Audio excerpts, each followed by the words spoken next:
धार्मिक परंपराएं कहती है कि किसी भी व्यक्ति की मौत के बाद उसकी देह का अंतिम संस्कार किया जाए, लेकिन समय की जरूरत याद दिलाती है कि देह का दान हो, जिससे मेडिकल फील्ड से जुड़े स्टूडेंट्स रिसर्च कर सकें। लिहाजा जयपुर का नेशनल इंस्टीट्यूट ऑफ आयुर्वेद भी सामाजिक संस्थाओं के साथ मिलकर देहदान करने के लिए लोगों को जागरूक कर रहा है, और वो भी इस दलील के साथ कि देहदान ही महादान है। ये रिपोर्ट देखिए।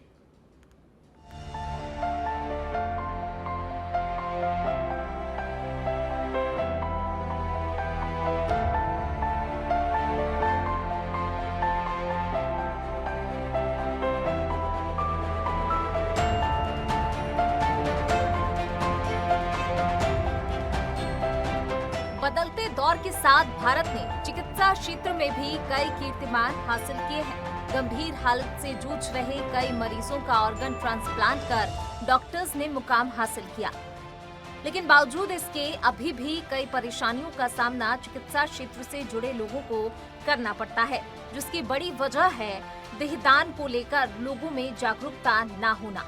ऐसे में चिकित्सा क्षेत्र से जुड़े लोगों को शोध के लिए कई बार तो शव भी नहीं मिल पाते। हालांकि अब कई सामाजिक संस्थाएं भी लोगों को देहदान के लिए जागरूक कर रही हैं। जयपुर में राष्ट्रीय आयुर्वेद संस्थान भी इन संस्थाओं का साथ ले रहा है। बीते दिनों संस्थान को हाल ही में 36वीं देह मिली है। कुलपति प्रोफेसर संजीव शर्मा कहते हैं कि देहदान करना किसी भी व्यक्ति के लिए अत्यंत साहसिक और प्रेरणादायी कदम है। ये निर्णय आसान नहीं होता, लेकिन समाज और आने वाली पीढ़ियों के लिए इसका महत्व अतुलनीय है।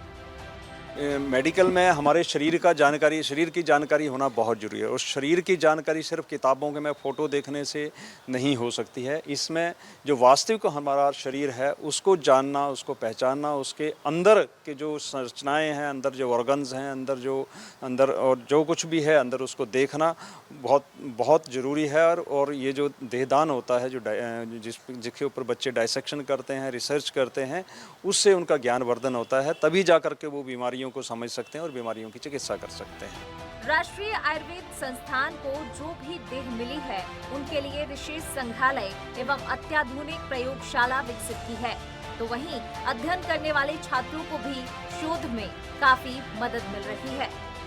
देखिए, जो मेडिकल के विद्यार्थी होते हैं उनका प्रथम गुरु होता है मानव देह। मानव देह के बिना कोई भी चिकित्सा का विद्यार्थी पारंगत नहीं हो सकता। मानव देह उपलब्ध होती है तभी एक अच्छा चिकित्सक बन पाता है, तभी वो अच्छा निष्णात, चाहे वो सर्जरी में जाए चाहे वो मेडिसिन में जाए। बिना मानव देह के चिकित्सा विद्यार्थियों की शिक्षा पूर्ण नहीं हो सकती। ये बहुत इम्पोर्टेंट चीज़ है। जब तक विद्यार्थी उसके ऊपर अपना कर्माभ्यास नहीं करेगा तब तक वो मानव देह के अंदर क्या क्या रचनाएं उनके बारे में जानेगा ही नहीं, कहाँ कौन सा अंग स्थित है जान ही नहीं पाएगा। तो मानव देह की बहुत आवश्यकता है। जब एमडी करने के लिए इस संस्थान में ही आई थी, 2018 की बात है। उस टाइम पर हमको कैडेवर्स के लिए, बॉडी डोनेशन के लिए बहुत ज़्यादा मारामारी थी, मतलब बहुत परेशान होना पड़ता था। इतने सारे बैचेस, यूजी, पीजी, पीएचडी सभी यहाँ वर्किंग थे, लेकिन कैडेवर की शॉर्टेज की वजह से बच्चों को सीखने में बहुत तकलीफ होती थी। उसकी वजह से स्पेसिमेन से सीखना या कोई सैंपल लेके आना या फिर मार्केट से जो उसकी जैसा बना होता था उस तरह की कोई चीज़ लेके आना, उससे बच्चे सीखते थे। हम यहाँ पे जब आए थे, मेरी भी पीजी यहाँ से हुई है, तो जो कुछ चीज़ें हम पेशेंट्स में देखते हैं, हॉस्पिटल जाते हैं, हमें कभी कभी उनकी लोकेशन नहीं पता चलती है कि कहाँ हमें देखना है, पैल्पेट करके देखना है, डिजीज़ के बारे में पता करना है। तो हम यहाँ पे बच्चों को उनकी डायरेक्ट पोजीशन बता पाते हैं कि आप फील करके देखो, फिर हम उन्हें लाइव पेशेंट्स में जाके वो उसकी प्रैक्टिस अच्छे से कर सकते हैं, काफ़ी चीज़ों को और सीख सकते हैं। जानकार मानते हैं कि भारत में आज भी विदेशों की तुलना में देहदान को लेकर जागरूकता कम है, जबकि भारत में मेडिकल कॉलेजों की संख्या के साथ ही छात्रों का आंकड़ा भी ज्यादा है। ऐसे में कई बार प्रैक्टिकल करने के लिए मेडिकल स्टूडेंट को शव तक उपलब्ध नहीं हो पाते हैं। सच बेधड़क के लिए कुणाल भटनागर की रिपोर्ट।